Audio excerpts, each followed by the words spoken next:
ओम गण गणपते नमः। मैं अन्नमजा ज्योतिष आध्यात्मिक इच्छा पूर्ति यात्रा में आप मेरे साथ चल रहे हैं। शिव महापुराण की कथा में 16वां अध्याय सुन रहे हैं।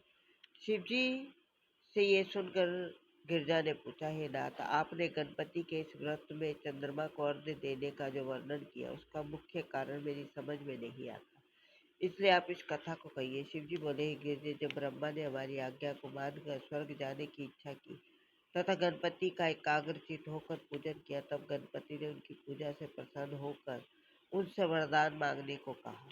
उस समय ब्रह्मा ने ये कहा कि हम सृष्टि उत्पन्न करना चाहते हैं, निर्विघ्न उनकी वृद्धि की इच्छा रखते हैं। ब्रह्मा के वचन सुनकर गणपति ने कहा, यही होगा। ऐसा कहकर गणपति धीरे धीरे आकाश की ओर चल दिए।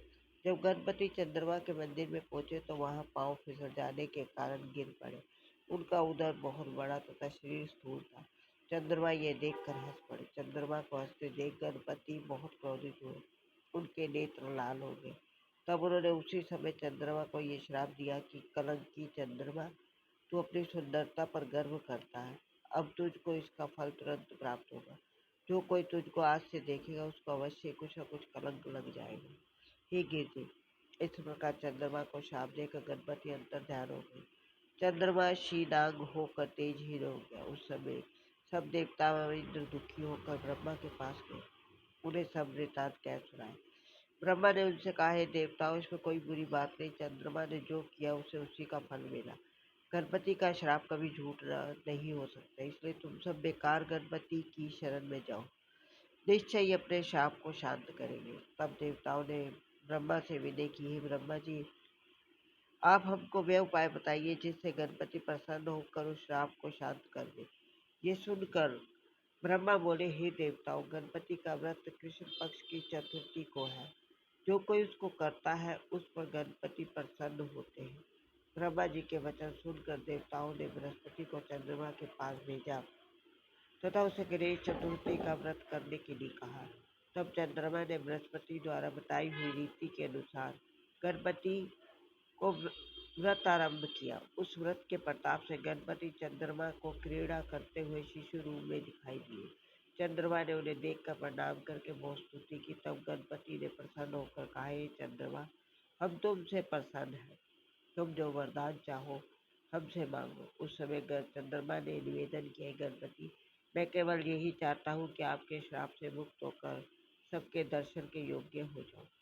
गणपति बोले, हे चंद्र, मैं तुमको इसका उपाय बताता हूँ जिससे तुम्हारा श्राप उद्धार हो जाएगा। आज से प्रतिमाह शुक्ल पक्ष की चौथ को हमारा श्राप तुमको लगा रहे, अन्य तिथियों में तुम्हें देखने से किसी को कलंक नहीं लगेगा, परंतु जो मनुष्य पहली, दूज तथा तीज में तुमको देखेगा उस पर कुछ भी चतुर्थी को देखने का प्रभाव न होगा। परंतु साथ ही हम तुमसे ये भी कहते हैं कि हमारा पहला वचन भी झूठा ना होगा।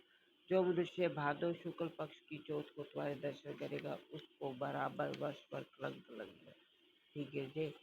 गणपति जी के मुख से ऐसे वचन सुनकर चंद्रमा ने कहा, गणपति, आप मुझे इस श्राप से दूर होने की युक्ति बताई। तब गणपति बोले, चंद्रमा, जो मनुष्य प्रति मास कृष्ण पक्ष की चौथ को तुम्हारे उदय होने के साथ मेरी तथा रोहिणी सहित तुम्हारी पूजा करेगा उसको अर्घ्य देगा। इसकी कथा सुनकर ब्रह्मभोज करेगा, स्वयं नमक आदि त्याग कर मिठाई भोजन करेगा, उसको चौथ का दोष तो वर्णन किया है वह प्राप्त न।